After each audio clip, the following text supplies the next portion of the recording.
in Ezekiel 37. All these texts say essentially the same thing. The theme of this morning is that the Holy Spirit, first and foremost, gives life. In the Hebrew Scriptures, they took that quite literally.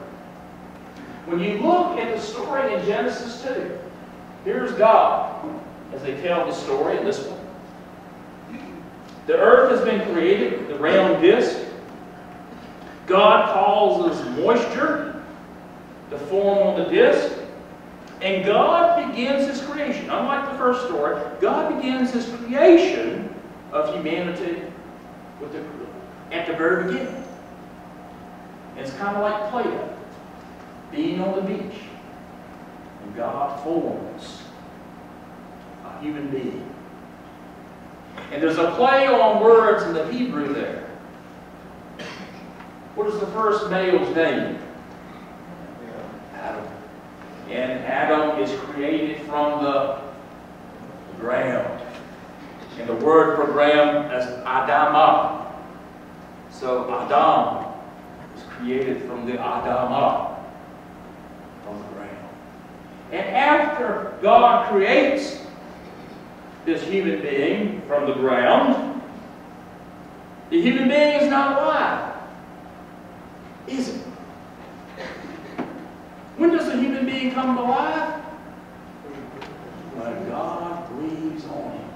And the Hebrew there is ruach. Say that word. Y'all said it before. Say it again. Ruach. Ruach. That's Hebrew for spirit. I love it because it's guttural, and boy, you can do all kinds of things with it. If you chew tobacco, that's a word you can say and chew at the same time. Ruach. God breathes into Adam. God becomes a living being. God, Adam does, becomes a living being at that moment. From a Hebrew perspective, when God created humanity and breathed upon him the Ruach, the breath of God, He creates Adam not only living and breathing as a human being, but also his spiritual life comes alive. Christians, although I still hear folks talk about body and soul, it's a Greek idea. From the Jewish idea from which Jesus grew up, they understood the human being as a united whole. There was no distinction between body and soul. You were created as one. You think about it, you start talking about soul, it would be almost kind of like if you could find some kind of device you could cut the soul out of a human being. We can't do that, can we? But at the creation, God creates life by breath.